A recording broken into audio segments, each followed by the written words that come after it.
time of the aliens compliance order, I was actually in Kumasi. And what I remember was that, when the compliance order was given by the Bushia government, everybody was saying that they say Nigerians should leave. They say Nigerians should leave. So everybody was running helter-skelter. People were selling their properties, buildings, and running to Nigeria. I was then a student. I think I was in my first year or second year at Legon. So we used to come to where we were around 37 area as people were moving, heading towards the border, Aflao, to continue their journey to. But one thing I've always said was that it was out of fear that our people started moving. Because they said aliens compliance order, if you don't have a resident permit, go for one, regularize your stay. But our people didn't understand. They didn't know how to go about all these things. And the fear that something might happen for so many of our people to leave unceremoniously for Nigeria. Okay, mean that time. They say Nigeria must go that time. Now people that no have document. Wow. Now the story is clear. That means even in that time, the Nigerians who are living in Ghana, they don't have document like the Nigerians who are living in Ghana now. That means that time and now, they are almost the same. Nigerians in that time, they don't have document. Even Nigerians now, majority of them still don't have document. Now they not tell them make them go back. Okay. Now it's not like they tell them make they go back. They tell them see if you have document. People that have document will stay, and people who don't have document you should go back. But even in recently, right now, as I'm talking to you, Nigerians who are living in Ghana, I can tell it's almost to 90% of them don't have document in Ghana right now as I'm talking. They don't even get anything. Right now as I'm talking to you. 90% of them don't have anything. Right now as I'm talking to you. Obviously. That means Ghanaian government did not tell them make the just go. They said the one that don't have document. That is what they said. But people switch. They translate the message in a different way. Oh my God, thank this man. Okay, the video still remains. What's the video from the beginning to the end? You understand? Maybe some sponsor. Metacronom. Me adwuma maazini. Me nem Emeka. Emeka na ye adwuma. O maazini. Ebra omo ba shop ono. Na metsi kokoma mbei. No omo buy. So omo buy na police for ni soldiers nipa bibre ka ho. So omo buy na omo si mimpie fish store. Ti na me de menti de omo ya na se. So omo ga se mimpie na mpie. Mi pie na omo bi sam se me ne hwan na ye adwuma na me se me ne Emeka na ye adwuma. Omo bi sam se adwuma me no omo ye no bo anam se a oboa me. The master no aboa me pa. Master no aboa me. Me ka so omo a me ana me boa. Because me ne Ghana for binum ye adwuma o Ghana hanom. The way omo si treat me no anya me de. Omo treat me good and so me ne master we ebe ye adwuma no. Ibi mpo menye mpo. Otimi boa me. Enya masters nyina na atimi kura na omo ye adwuma anyema ombe fa se me ne wo ye adwuma. Enso me master we die. Opo bibia menyem. Oje me ne metena na shop ho. Sa kopim 8 months a me be free shop ho. Ena woja me kwan. E ma me kotena afie kakra. Ama me de kwa wo ye. Me wo ya me bae so. Me di be 5 months wo fie. Na o de to amanfo ni still o pesa still kra no. Oni me ye adwuma. ECOWAS protocol allows citizens of member states to visit, travel to the member countries, reside there, and then engage in business or any other profession. It is very clear in the ECOWAS protocol. You can move in there, set up businesses or any vocation, and then you can reside. This is what the ECOWAS protocol is all about. It's about integrating the community into one. And that is what brought about the issuance of one passport, which we call ECOWAS passport. And so that is what the ECOWAS protocol is calling for. But on the other hand, you have the national laws. Each country has its constitution and the laws. And for instance, in the case of Ghana, they have the Act, GIPC Act 478 or 473, I've forgotten, which, did not take into account the ECOWAS protocol, And so you see in the situation where in Ghana, you have the citizens and foreigners. Meanwhile, Ghana as a country belongs to ECOWAS. So there's a conflict here between the national laws and what the ECOWAS protocol, of which Ghana is an active member. The trade conflict between Nigerians and Ghanaians in Ghana is something that occurs almost every year. In the last 10 years, I have carried out a rigorous research on the Ghana-Nigeria relationship spanning over 4 centuries and more. The signs of this contact remain dotted all over both countries till today. For example, there are stories that some tribes in Ghana, like the Gans, migrated from Ile-Ife, an ancient Yoruba town in southwest Nigeria.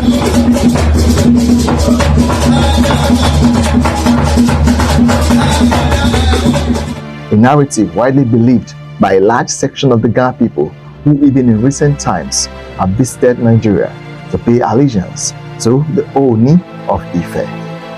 You cannot have a life if you don't have a home.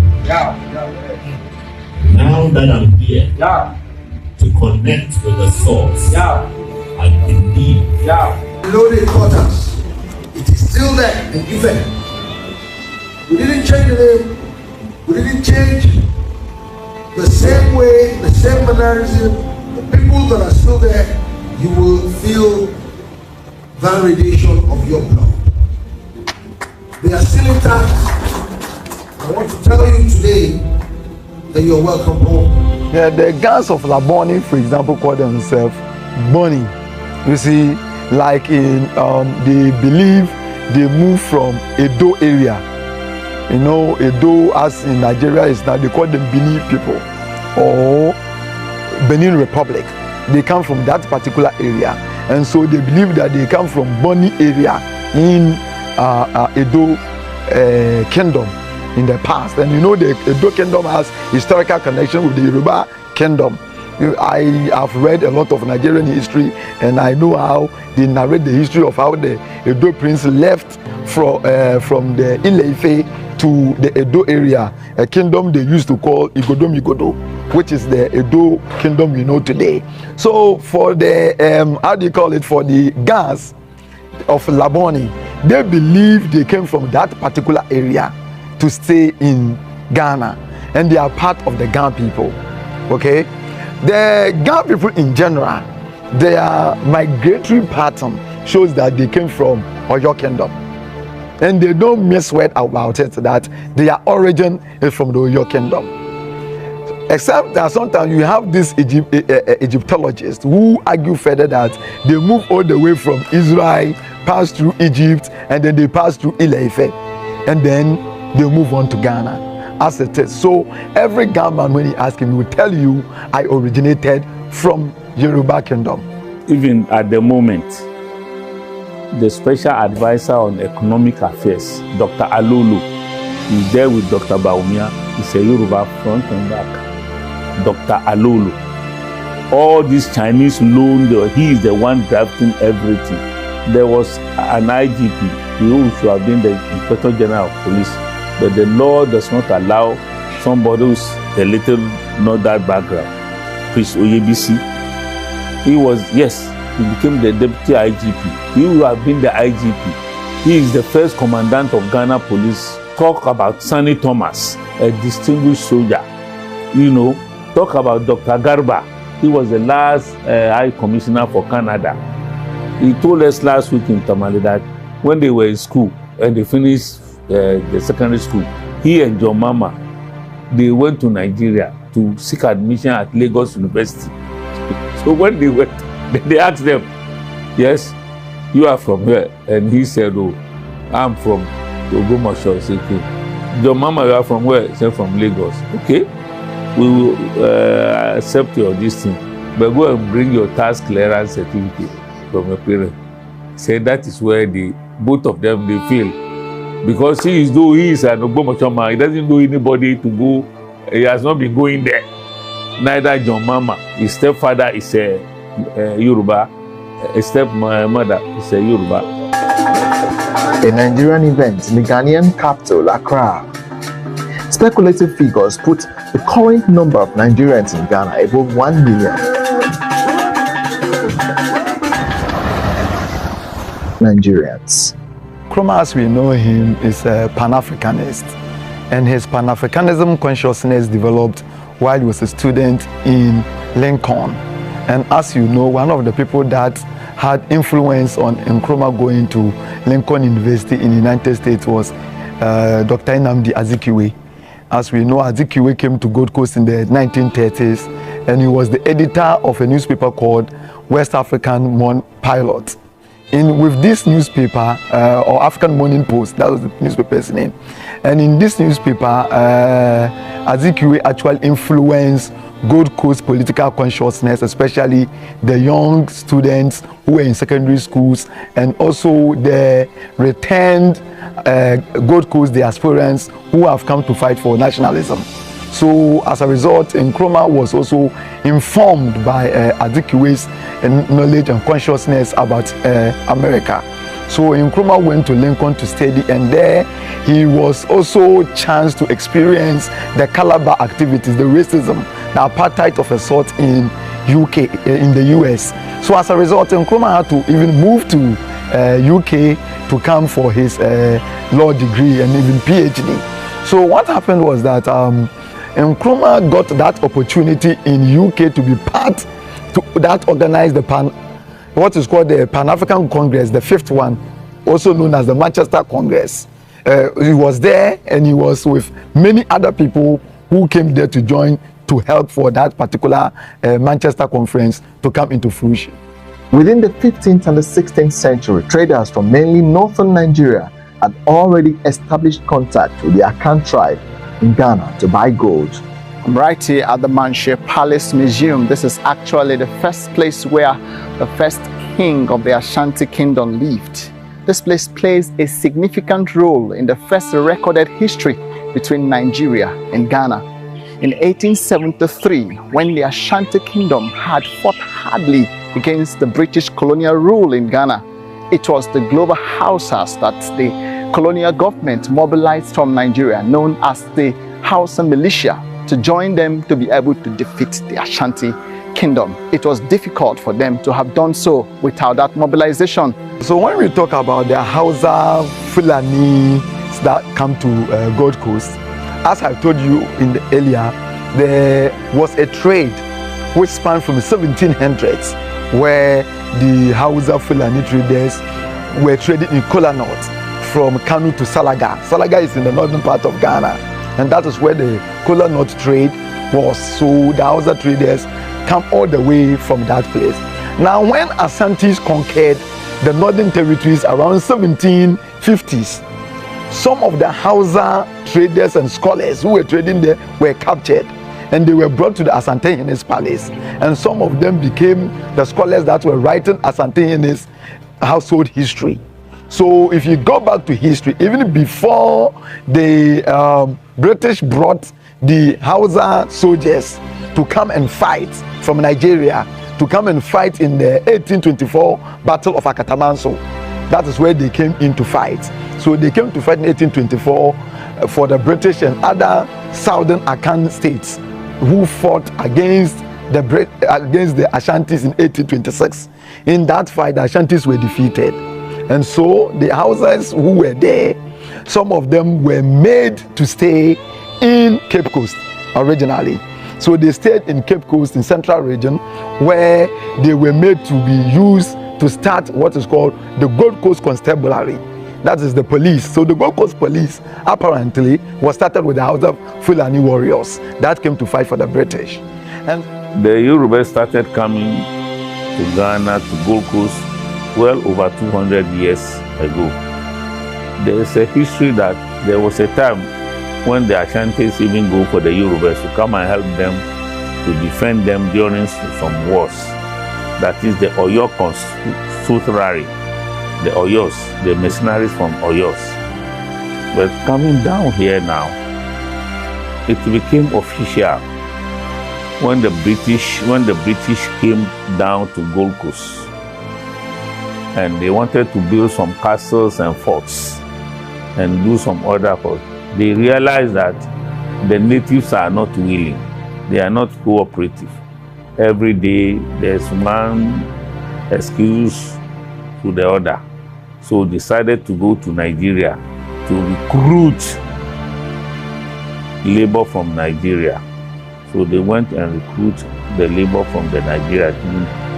It's well over 100 years ago. When at that time, like I said, the only means of travel is either you walk on foot or by ship. Those days, ship is the transport, the safest way that you can and move a lot of people. We have so many ships, some of which is Oreo, some is SS Apapa, and the famous SS Alata. Now, when the people were recruited, they were full on the ship. So the colonial masters thought that no, it will not be easy to habitate all of them at one place. So they dropped some at Pram, dropped some Yorubas at Pram. They came again. When they got to Osu, they dropped some there. Then they came to English, Alata, Jamestown, and dropped the bulk of them there. I will recall this thing when Busia came. It happened during the Ramadan. We started the fasting about 10 or so and said, this is Radio Ghana. Since that time, I've memorized the thing and it's my head. Say Ghana Munti, those days is Ghana Munti, Ghana Munti. Then say, this is Radio Ghana. The time is 6 o'clock. That was what was reading that day. The wording was that it has come to the notice of Ghana government. It has come to the notice of Ghana government that a lot of aliens are living in the country without the requisite papers. So the government is hereby giving all those people 2 weeks to regularize their papers, their documents, else they have to leave the country. That is the wording. They didn't say pick your bag and tomorrow go. No. The Aliens Compliance Order Act was a big blow to Nigeria, especially as it took place at a time when Nigeria was deeply knitted in a bloody civil war that began in 1967 after a failed attempt to prevent the war took place in Eburi, Ghana between the 4th and the 5th of January 1967. Prior to that, under the Nkrumah's regime, though Nkrumah was for continental Africa and invited most African people to come in, the first time we have an issue of even a deportation order was what we called Alien Deportation Act under Nkrumah.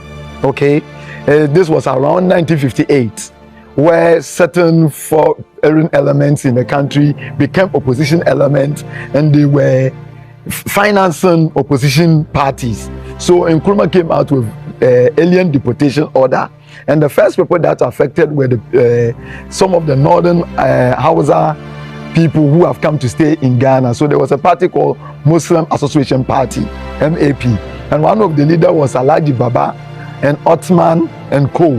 Those were the first people that alien compliance order affected, and they were deported. They were not in masses. Alien Deportation Act affected. They were not in masses, about 3 or 4 of them. Okay, and there were some few Syrians and what have you who also got what deported. In late January 1983, what looked like a retaliation following a deeply troubled Nigerian economy and elections coming up that year, the Nigerian government under President Shehu Shagari, who has a street named after him in Ghana today, announced the expulsion of illegal immigrants from Nigeria. Nigeria's oil boom in the 70s had made the country attractive to many foreign nationals, mostly Ghanaians, running from the economic turmoil and drought that ravaged Ghana as at then. Nigerian politicians had hoped the expulsion would prove popular and solidify their chances of remaining in power. But not all Ghanaians left, and some, like Maurice Buha from the Volta region of Ghana, have gone on to build a fulfilling life in Nigeria, owning one of the most popular schools in the heart of Nigeria's commercial capital, Lagos, here in Surulere. I'm a Ghanaian by birth, and I live in Nigeria here. I've been living here for many years, and I don't think I feel like a stranger, like a foreigner as at today. I feel free. I'm doing my business. I have friends here more than I do have in Ghana. So I take myself as one of the numerous Nigerians we have here. I've been here for 38 years now. I came to Nigeria in 1980. In fact, you stayed in somebody's country for 38 years. What are the adverse things you want to say about the people and the country as a whole? You eat their food? Are you not part of them? Well, Nigeria here, there's a big market here, so anything that you are doing, you'll get customers. And since I've been to this place, for work, I never lack of work. Always customers at my neck. That is the work aspect of it. And movements too. So far as you are not looking for any trouble, it's a free movement. Master Manager, good morning. How are you? I hope everyone is fine. I wanted to speak my mind on this particular video that you sent it 6 hours ago. Master Manager, everyone has his own way to address issue. It's like now we all forgotten what is going on and we are dragging each other. That is not fine. So I tell my people, Ajo Breo, please, we shouldn't drag each other. It's not fine. It's not fine. We are not born to that.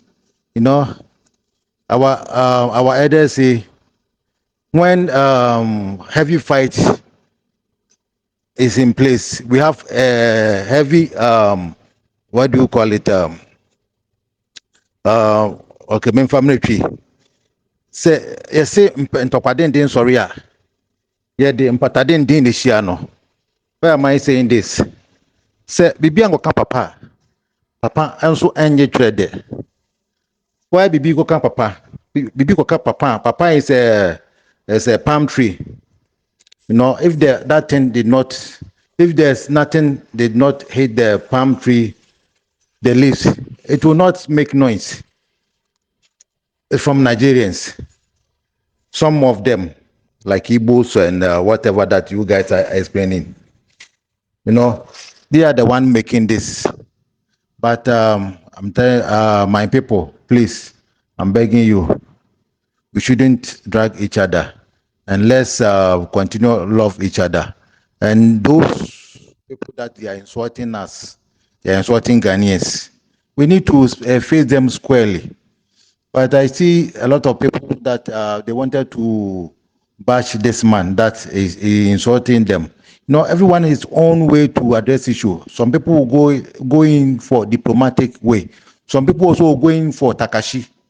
You know, we cannot drag each other. It's like now the war that is going on in Israel and Gaza. Now Iran also put themselves in. Israelis are sitting. The Israelis are there. They did not do anything, and some people went there to kill them. So what do we expect them to do? They also retaliate. It's the same thing that this man also retaliate. So please, madam, don't say anything to this man that is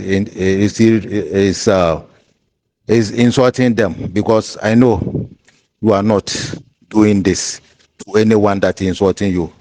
It's the same thing. Me, as I'm speaking now, I'm not going to insult anyone with the banter. But we have some people that they can banter them with insult also. So let's leave it. But the only thing that I'm pleading you guys that we shouldn't insult it, make it so extreme. At least we can insult them a bit.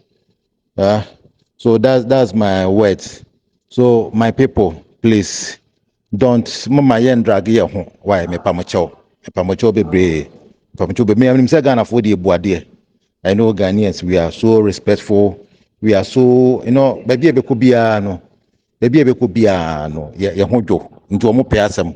Abofu pay asem. Other African countries do pay asem.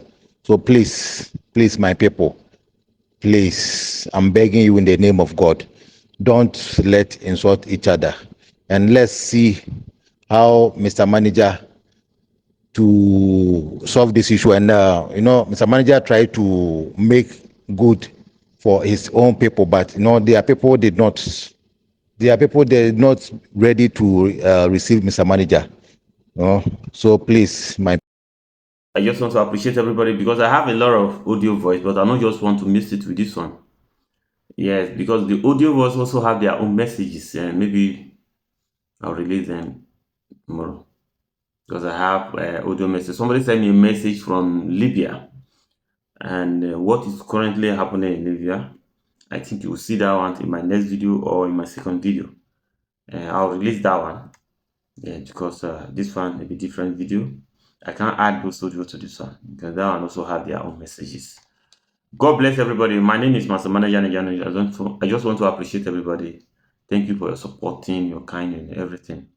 And if you know more about this history that this person, all these Nigerian chief in Ghana telling us, because they are chief, with them they are not a king. Nigerian community, Yoruba community in Ghana, them they don't talk say they are king. They say they are chief. Chief mean no, they say Yoruba leaders. That's what they say. Yoruba leader, Yoruba community leader. That's what they said. That is what Ghanaians want to hear.